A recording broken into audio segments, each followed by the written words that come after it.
Welcome to easy learning 700। इस video में आपको MGT 301 प्रिंसिपल्स ऑफ मार्केटिंग की थीम नंबर 11 करवाई जाएगी, तो जिसका टाइटल है प्लेस, प्लेसमेंट, डिस्ट्रीब्यूशन। तो व्हाट इज़ प्लेस? एक्चुअली ये प्लेस जो है ये 4 P's में से एक P है, प्रोडक्ट, प्राइस, प्लेस और प्रमोशन। तो प्लेस जो है उन्हीं 4 P's में से एक है। जब प्रोडक्ट जो है वो ज़ाहिर बात है प्रमोशन भी उसकी हो जाती है, प्रोडक्ट तैयार हुई, उसकी प्राइस डिसाइड हुई, उसकी प्रमोशन हो गई, अब प्लेसिंग करनी है उसकी, प्लेसमेंट। इसको डिस्ट्रीब्यूशन भी कहा जाता है, क्योंकि इससे क्या होता है कि प्रोडक्ट जो है वो अवेलेबल होती है परचेज़ के लिए और यूज़ के लिए, टारगेट मार्केट के लिए। प्रोडक्ट में जो है वो शामिल होते हैं डिफरेंट चैनल्स या इंटरमीडियरीज, यानी दरमियान में जो इंटरमीडियरीज होते हैं जो पॉसिबल बनाते हैं प्रोडक्ट की अवेलेबिलिटी कस्टमर्स के लिए। अब वो इंटरमीडियरीज कौन कौन होते हैं? होलसेलर्स और रिटेलर। होलसेलर जो है वो काफ़ी बड़ी क्वांटिटी में ख़रीदते हैं और वो रीसेलर को बेचते हैं, जबकि रीसेलर जो हैं यानी रिटेलर्स जो हैं वो ख़रीदते हैं होलसेलर से, कम क्वांटिटी में ख़रीदते हैं होलसेलर के मुकाबले में, और वो बेचते हैं एंड बायर को। अच्छा, प्लेसमेंट के बारे में कुछ और यहाँ लिखा है कि प्लेसमेंट, एम ऑफ प्लेसमेंट जो है वो क्या है? प्रोडक्ट को प्रमोट करना, कनेक्ट करना बायर्स को प्रोड्यूसर्स के साथ और फिज़िकली डिस्ट्रीब्यूट करना प्रोडक्ट्स को। अब प्लेसमेंट में होता ही कि बायर्स जो है वो प्रोड्यूसर्स के साथ जो है वो कनेक्ट हो जाते हैं और फिज़िकली प्रोडक्ट जो है वो डिस्ट्रीब्यूट होती है, फिज़िकली जो है वो प्रोडक्ट जो है वो बायर तक पहुंच जाती है। मैन्युफैक्चरर से प्रोडक्ट निकली और वो बायर तक पहुंच जाती है प्लेसमेंट के अंदर। वैल्यू डिलीवरी नेटवर्क क्या है? अच्छा, हर प्रोडक्ट की जो है कोई ना कोई वैल्यू है, तो वैल्यू डिलीवरी नेटवर्क में होता ये कि फर्म के सप्लायर, डिस्ट्रीब्यूटर और कस्टमर एक्चुअली पार्टनर्स हैं। पार्टनर्स होने का ये मतलब नहीं है कि वो कोई बिज़नेस मिलके कर रहे हैं, बल्कि वो पार्टिसिपेट कर रहे हैं एक्चुअली। जब कस्टमर ख़रीद रहा है कोई चीज़ किसी भी कंपनी की, तो वो एक तरह से वैल्यू डिलीवरी नेटवर्क का एक पार्टनर है। और इसी तरह से डिस्ट्रीब्यूटर्स भी उस नेटवर्क का पार्टनर है और फर्म्स का सप्लायर भी। ये तमाम जो है वो पार्टनर है वैल्यू डिलीवरी नेटवर्क में, और वैल्यू जो डिलीवर हो रही है वो कस्टमर को मिल रही है। Now the upstream partners. Upstream partners कौन होते हैं? जो रॉ मटेरियल को सप्लाई करते हैं, कंपोनेंट को, पार्ट्स को, इंफॉर्मेशन को, फाइनेंस और एक्टिविटीज़ को, इन सब चीज़ों को वो सप्लाई करते हैं, वो क्रिएट करते हैं प्रोडक्ट या सर्विसेज को। तो ये तो अपस्ट्रीम पार्टनर हो गए। नाउ दी डाउनस्ट्रीम पार्टनर में कौन कौन है? उसमें मार्केटिंग चैनल शामिल है या distribution channel that look toward the customer. Intermediaries कौन है? जैसे कि आपको बताया है, ये वो लोग होते हैं जो ग्रेटर एफिशिएंसी ऑफ़र करते हैं गुड्स की अवेलेबिलिटी में टारगेट मार्केट तक, यानी टारगेट मार्केट तक पहुंचने के लिए ये बहुत ज़्यादा एफिशिएंसी जो है वो एफिशिएंटली तौर पर प्रोडक्ट की अवेलेबिलिटी को पॉसिबल बनाते हैं। प्रोडक्ट जो है वो एफिशिएंटली तौर पर मैन्युफैक्चरर से लेकर एंड यूज़र तक पहुंच जाती है। तो ये इंटरमीडियरीज़ के थ्रू होता है। और इंटरमीडियरीज़ कौन कौन होते हैं? होलसेलर हैं और रिटेलर्स वगैरह होते हैं। अच्छा, अगर ये अब हम देखते हैं कि चैनल मेंबर्स जो है वो किस तरह से वैल्यू ऐड करते हैं, यानी कि होलसेलर या रिटेलर वगैरह। अगर हम इकोनॉमिक पॉइंट ऑफ व्यू से देखें तो इंटरमीडियरीज़ जो है वो असॉर्टमेंट को ट्रांसफॉर्म करते हैं प्रोडक्ट की। कंपनी ने एक तरीके से एक माल भेजा, अब जिस तरीके से कंपनी ने माल भेजा है कस्टमर को ज़ाहिर बात है उस तरीके से नहीं लेना चाहेगा। कंपनी ने ज़ाहिर बात है बड़े बड़े बॉक्सेस में भेजा है। अब डिस्ट्रीब्यूटर्स क्या करते हैं? वो जो है चैनल मेंबर्स यानी कि वो उस माल को इस तरीके से असॉर्ट करते हैं, इस तरीके से डिवाइड करके रख देते हैं कि कस्टमर को जो है वो उसके लिए यूज़फुल होता है, कस्टमर वो जिस तरीके से ख़रीदना चाहता है। तो पहली चीज़ तो वो असॉर्टमेंट करते हैं। दूसरी चीज़ चैनल मेंबर क्या करते हैं? गैप को जो है वो ब्रिज करते हैं। अब कौन से गैप को ब्रिज करते हैं? जैसे टाइम का गैप। टाइम गैप ये जब चीज़ बनी तो ज़ाहिर बात है उसी वक्त, तो ज़रूरी नहीं है कि उसको उसी वक्त इस्तेमाल किया जाएगा, तो ये टाइम का गैप आया, क्योंकि डिस्ट्रीब्यूटर्स के पास वो प्रोडक्ट होती है और डिस्ट्रीब्यूटर तब पॉसिबल बनाते हैं उसको रीच जब ज़रूरत होती है, कस्टमर को जब ज़रूरत होती है। तो टाइम का गैप वो पूरा करते हैं। प्लेस का गैप वो पूरा करते हैं, जहाँ जो चीज़ बनी ज़रूरी नहीं कि वहीं पे वो सोल्ड होगी, तो ये प्लेस का गैप है। और फिर पोजीशन गैप। पोजीशन गैप यही सारी बात है, ऑनरशिप कंपनी के हाथों में होती है लेकिन कंपनी ट्रांसफ़र करना चाहती है ऑनरशिप कस्टमर के हाथों, तो ज़ाहिर बात है ये भी पोजीशन का गैप है। तो इन तमाम गैप्स को जो है वो ब्रिज करते हैं, गैप को मिटा देते हैं। कौन? Channel members. अब देखते हैं चैनल मेंबर्स जो वैल्यू ऐड करते हैं। अब ये एक 2 डायग्राम्स हैं। नंबर ऑफ़ कॉन्टैक्ट्स जो है वो विदाउट डिस्ट्रीब्यूटर अगर मैन्युफैक्चरर करता है तो किस तरीके से होता है। अब ये 3 मैन्युफैक्चरर्स हैं और 3 कस्टमर्स हैं। अब हर एक मैन्युफैक्चरर जो है वो 3 कस्टमर्स से वो जो है कांटेक्ट करेगा, तो 3 कांटेक्ट हर मैन्युफैक्चरर करेगा, तो टोटल नंबर ऑफ़ कांटेक्ट कितने हो गए 9, क्योंकि हर 3 मैन्युफैक्चरर हैं, 3 कस्टमर हैं, हर मैन्युफैक्चरर के 3 कांटेक्ट हो गए, तो 3 को जब हम 3 से मल्टीप्लाई करेंगे तो 9 आ जाएंगे हमारे सामने। नाउ दी मैन्युफैक्चरर और दरमियान में अगर हम डिस्ट्रीब्यूटर डाल देंगे तो डिस्ट्रीब्यूटर डालने से क्या होगा कि नंबर ऑफ़ दी कॉन्टैक्ट जो है वो 6 हो जाएंगे, कम हो जाएंगे। अब जितने ज़्यादा नंबर ऑफ़ कॉन्टैक्ट होंगे उतनी ज़्यादा कॉस्ट बढ़ेगी, जितने कम नंबर ऑफ़ कॉन्टैक्ट होंगे तो उतनी कॉस्ट कम होगी। तो अब आप देख सकते हैं सिर्फ एक डिस्ट्रीब्यूटर के होने से ही नंबर ऑफ़ कॉन्टैक्ट में फ़र्क आ गया, तो अब ज़ाहिरी बात है कम का मैन्युफैक्चरर की जो कॉस्ट है कस्टमर तक पहुँचाने के लिए प्रोडक्ट वो काफ़ी कम हो जाएगी। अच्छा, इन्फॉर्मेशन जब कोई प्रोडक्ट ली जाती है तो उसके लिए इन्फॉर्मेशन की ज़रूरत होती है, वो कौन प्रोवाइड करते हैं? वो भी चैनल मेंबर्स करते हैं, होलसेलर या रिटेलर वगैरह करते हैं, प्रमोशन करते हैं प्रोडक्ट को। अक्सर आपने देखा होगा शॉप्स पे, दुकानों पे बहुत सी प्रोडक्ट की प्रमोशन हो रही होती है। आप एक प्रोडक्ट लेने गए लेकिन आप देखते हैं दूसरी प्रोडक्ट भी आपको पसंद आ रही थी, आप वहाँ रखी हुई देखते हैं या फिर प्रमोशन उसकी देखते हैं। कॉन्टैक्ट, अब ज़ाहिर बात है जब आपने लेना चाह रहे हो प्रोडक्ट तब आपको कांटेक्ट करना पड़ता है। कांटेक्ट करते हैं आप रिटेलर से या होलसेलर से, मैचिंग करते हैं ये वांट्स को। नेगोशिएशन, जब प्रोडक्ट आपको पसंद आ गई, सब कुछ हो गया तो अब नेगोशिएट की जाती है प्राइस के ऊपर। उसके अलावा फिजिकल डिस्ट्रीब्यूशन को पॉसिबल बनाते हैं रिटेलर। फाइनेंसिंग भी प्रोवाइड करते हैं कंपनीज़ को। जी, अक्सर ऐसा होता है कि कंपनीज़ जो है वो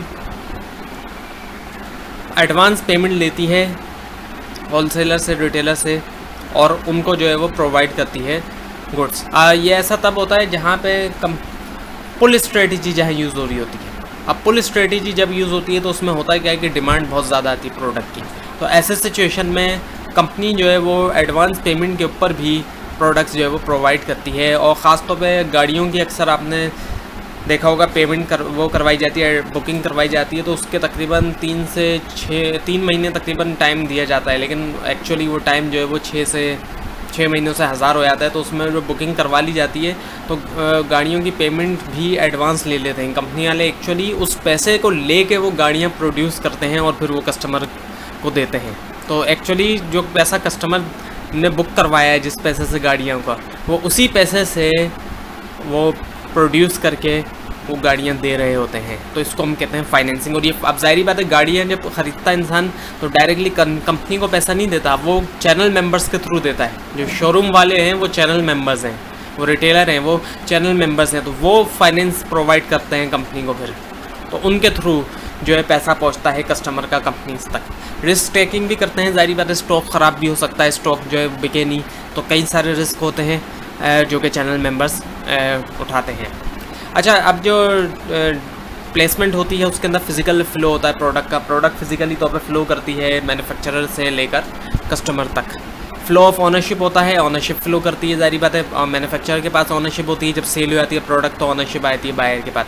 पेमेंट फ़्लो करती है कस्टमर से मैन्युफैक्चरर तक पेमेंट पहुंचती है। इन्फॉर्मेशन फ़्लो करती है, अब जो उस प्रोडक्ट के बारे में इन्फॉर्मेशन है वो फ़्लो होती है, कम्युनिकेशन के थ्रू फ़्लो होती है, एडवर्टाइजमेंट के थ्रू, डिफरेंट प्रमोशन के थ्रू फ़्लो होती है। और उसके अलावा प्रमोशन फ़्लो भी होता है, प्रमोशन भी करती है company. Now the number of channel levels. अब ये चैनल लेवल्स के कुछ नंबर हैं, तो जो पहला है उसमें क्या है कि प्रोड्यूसर और कंज्यूमर का डायरेक्ट है, ये पहला चैनल है। इसमें प्रोडक्ट जो है वो डायरेक्टली प्रोड्यूसर से कंज्यूमर तक पहुंच जाती है। दूसरा जो चैनल है वो है प्रोड्यूसर से रिटेलर और फिर कंज्यूमर। अक्सर ऐसा भी हो सकता है कि इसमें रिटेलर डायरेक्टली प्रोड्यूसर से सामान उठाता है, या फिर कंपनी की अपनी कोई आउटलेट है, रिटेल आउटलेट, तो उसके थ्रू प्रोड्यूसर से रिटेलर आया फिर कंज्यूमर तक आ गया। उसके अलावा एक और चैनल है जो क्या है प्रोड्यूसर से होलसेलर, होलसेलर ने ख़रीदा, फिर रिटेलर ने ख़रीदा और फिर कंज्यूमर ने ख़रीदा। मोस्ट कॉमन चैनल तो यही नॉर्मली देखा जाता है जो कंज्यूमर गुड्स होते हैं। अच्छा, तो ये तो होता है कस्टमर मार्केटिंग चैनल्स जो कस्टमर गुड्स के लिए था। Now the business marketing channels के लिए कौन से यूज़ होते हैं? Producer to business customer, producer से बिजनेस कस्टमर डायरेक्टली, ये भी यूज़ हो सकता है। फिर प्रोड्यूसर से business distributor and the business customer, ये भी यूज़ हो सकता है। Then the third one is the producer to manufacturers representative of sale branch, वहाँ तक पहुँची प्रोडक्ट, फिर बिजनेस डिस्ट्रीब्यूटर तक पहुँची एंड दी बिजनेस कस्टमर तक पहुँची। तो ये है नंबर ऑफ़ चैनल लेवल्स आपके सामने। Now the marketing channel. अब अच्छा, मार्केटिंग चैनल में क्या होता है कि वो तमाम फर्म्स होती हैं जो पार्टनर होती हैं आपस में एक दूसरे से फॉर देयर कॉमन गुड्स के लिए, यानी एक ही सेम गुड होता है with each member playing a specialized role, और हर मेंबर जो है वो एक ख़ास रोल प्ले कर रहा होता है। कन्वेंशनल डिस्ट्रीब्यूशन में क्या होता है कि एक या ज़्यादा जो है वो इंडिपेंडेंट प्रोड्यूसर होलसेलर होते हैं। ये आपस में एक दूसरे पे डिपेंडेंट नहीं होते हैं। ये अपनी मर्ज़ी से जिसकी डिस्ट्रीब्यूशन चाहे लें, जिसकी डिस्ट्रीब्यूशन चाहे ना लें। तो ये होता है कन्वेंशनल डिस्ट्रीब्यूशन जो सिस्टम होता है। जबकि वर्टिकल में क्या होता है कि प्रोड्यूसर और रिटेलर और ये वगैरह ये तमाम जो है वो यूनिफाइड सिस्टम इनका जो है वो एक तरह से होता है, acting as a unified system के तौर पे काम करते हैं। वो यूनिफाइड सिस्टम है। और ये भी 3 तरह के होते हैं वर्टिकल मार्केटिंग सिस्टम में। कॉर्पोरेट मार्केटिंग सिस्टम, कॉन्ट्रैक्चुअल और एडमिनिस्ट्रेटिव, इन तीनों को एक एक करके देखते हैं। जो कॉर्पोरेट होता है मार्केटिंग सिस्टम, इसमें क्या होता है कि integrate successive stages of production and distribution under single ownership. इसमें जो है वो डिस्ट्रीब्यूशन यानी कि एक तरह से सिंगल ओनरशिप होती है।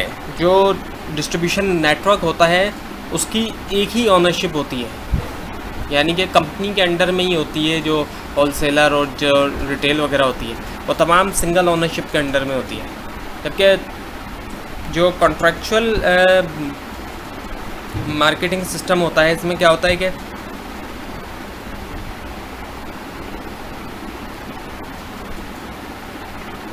बाउंड कर दिया जाता है एक कंपनी को कि वो एक डिस्ट्रीब्यूटर को कि उसने उसी कंपनी की चीज़ सेल करनी है। जैसे फ्रेंचाइज के अंदर होता है, फ्रेंचाइज़र एक बाउंड होता है कि उसने एक ही कंपनी की प्रोडक्ट जो है वो सेल करनी है।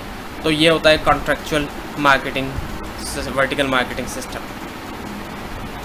अच्छा, administrate marketing vertical marketing system में क्या होता है कि फ्यू डोमिनेंट चैनल मेंबर्स, कुछ डोमिनेंट चैनल मेंबर्स होते हैं विदाउट कॉमन ओनरशिप के बगैर।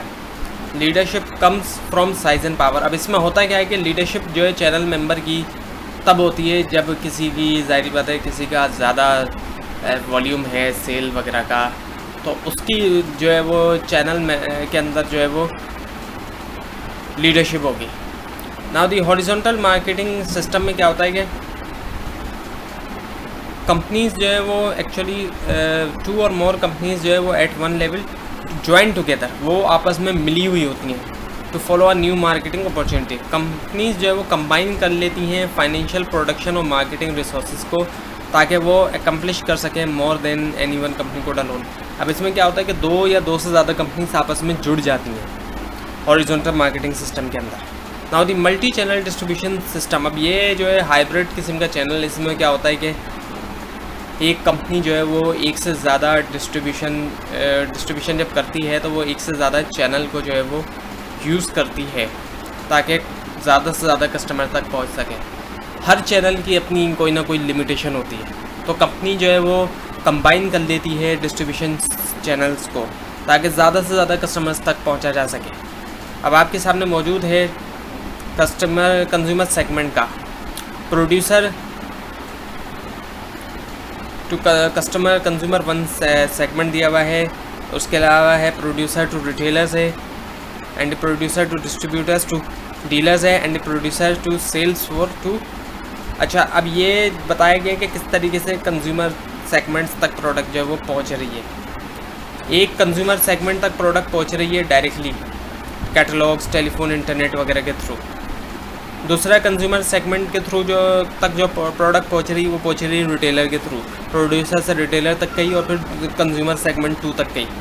तीसरा जो अब एक है बिजनेस सेगमेंट 1 और एक है बिजनेस सेगमेंट 2। तो जो बिजनेस सेगमेंट 1 है वहाँ पे प्रोडक्ट पहुँच रही है प्रोड्यूसर से डिस्ट्रीब्यूटर, फिर डीलर से, फिर बिजनेस सेगमेंट 1 तक, एंड बिजनेस सेगमेंट 2 तक पहुँच रही है प्रोड्यूसर से sale force and business segment 2 तक। Now the channel design decision करते वक्त क्या क्या चीज़ें सामने रखनी चाहिए। तो फर्स्ट ऑफ ऑल तो कंज्यूमर की नीड्स को आइडेंटिफाई किया जाए कि कंज्यूमर की नीड्स क्या क्या हैं। दूसरी चीज़ चैनल्स के ऑब्जेक्टिव्स को देखा जाए और फिर आइडेंटिफाई किया जाए चैनल अल्टरनेटिव्स कौन कौन से, आपके पास कौन कौन सी चॉइसेस अवेलेबल हैं, और फिर बाद में उन चैनल्स की इवेल्यूशन की जाए, उनकी एग्जामिनेशन की जाए। टाइप्स ऑफ डिस्ट्रीब्यूशन की बात करें तो इंटेंसिव डिस्ट्रीब्यूशन होती है, exclusive and selective distribution. Intensive distribution में क्या होती है कि कंपनी जो है वो सेल करती है जितने ज़्यादा पॉसिबल हो सके उतने ज़्यादा आउटलेट्स के थ्रू ज़्यादा से ज़्यादा जो है वो अपनी प्रोडक्ट को इंटेंसिव तौर पे सेल करने की कोशिश करती है। फॉर एग्ज़ाम्पल जैसे सॉफ्ट ड्रिंक्स है, टूथपेस्ट है और वगैरह। ये ऐसी प्रोडक्ट्स हैं जो कंपनी कोशिश करती है कि ज़्यादा से ज़्यादा आउटलेट्स के थ्रू, ज़्यादा से ज़्यादा स्टोर्स के थ्रू प्रोडक्ट सेल की जा सके, यानी ज़्यादा से ज़्यादा इसकी जो डिस्ट्रीब्यूशन है उसको स्प्रेड किया जा सके, बढ़ाया जा सके। तो ये उस तरह की प्रोडक्ट्स के लिए यूज़ होता है जो डेली यूज़ की चीज़ें हो गई जैसे, या ऐसी जो ईज़िली जो बाई की जा सके, जिसमें कस्टमर को सोचना नहीं पड़ता। टूथपेस्ट हो गया, जैसे ग्रॉसरी आइटम्स है, सॉफ्ट ड्रिंक्स वगैरह, तो इस तरह की चीज़ों में यहाँ पे इंटेंसिव डिस्ट्रीब्यूशन यूज़ होती है। दूसरी जो होती है डिस्ट्रीब्यूशन, वो होती है एक्सक्लूसिव डिस्ट्रीब्यूशन। अब ये एक्सक्लूसिव डिस्ट्रीब्यूशन में क्या होता है कि सिर्फ एक स्टोर या बहुत ही कम स्टोर्स को स्पेसिफिक राइट मिलता है, एक्सक्लूसिव राइट्स मिलते हैं प्रोडक्ट को सेल करने का। और सिलेक्टिव डिस्ट्रीब्यूशन में क्या होता है कि कुछ सिलेक्टिव डिस्ट्रीब्यूटर्स होते हैं, उनको राइट मिलता है कि वो प्रोडक्ट जो है वो डिस्ट्रीब्यूट करें। Now the channel management decisions. अब चैनल मैनेजमेंट डिसीजन करने के लिए सिलेक्ट करना पड़ता है चैनल मेंबर्स को। पहले चैनल मेंबर्स को सिलेक्ट किया जाता है, देन मैनेज किया जाता है, उन मेंबर्स को मोटिवेट किया जाता है उनको, एंड इवेल्यूएट किया जाता है, यानी उनकी एग्जामिनेशन की जाती है, उनको देखा जाता है। अब आपके सामने है एक्सक्लूसिव डिस्ट्रीब्यूशन। जैसा कि बताया गया है कि एक्सक्लूसिव डिस्ट्रीब्यूशन में क्या होता है, सेलर अलाउ करता है सर्टेन आउटलेट्स, कुछ आउटलेट्स को अलाउ करता है, एक या बहुत कम को, कि वहाँ पे वो प्रोडक्ट रखें। और एक्सक्लूसिव डीलिंग का मतलब ये होता है कि जो प्रोड्यूसर की प्रोडक्ट होती है वो जब वो सेलर को बेचता है तो वहाँ ये होता है कि सेलर जो है वो किसी और कॉम्पिटिटर की प्रोडक्ट नहीं रखेगा। Now the exclusive territorial agreements. अब इसमें होता क्या है कि एक डिस्ट्रीब्यूटर को एक्सक्लूसिव राइट मिल जाता है एक टेरिटोरी का, कि उस एक टेरिटोरी में, उस इलाके में सिर्फ वो एक ही डिस्ट्रीब्यूटर होगा जिसके पास वो प्रोडक्ट होगी। तो इसको हम कहते हैं exclusive territorial agreements. Tying agreements क्या होता है, जब किसी ऑर्गेनाइजेशन के पास, कंपनी के पास कोई एक स्ट्रॉन्ग प्रोडक्ट होती है तो वो कंडीशन लगा देती है अपने डिस्ट्रीब्यूटर के ऊपर कि उसको स्ट्रॉन्ग प्रोडक्ट लेने के लिए वीक प्रोडक्ट भी परचेज़ करना होगी, उसकी भी यानी सेल करना होगी, उसको भी परचेज़ करके उसकी भी सेल करना होगी। तो इसको हम कहते हैं टाइंग एग्रीमेंट। तो ये था आज का लेसन जिसमें आपको थीम 11 करवाई गई। आपको कोई भी कन्फ्यूजन है नीचे कमेंट ज़रूर कीजिए और इस पूरी सीरीज़ को देखने के लिए इस चैनल को सब्सक्राइब कीजिए। Thanks for watching.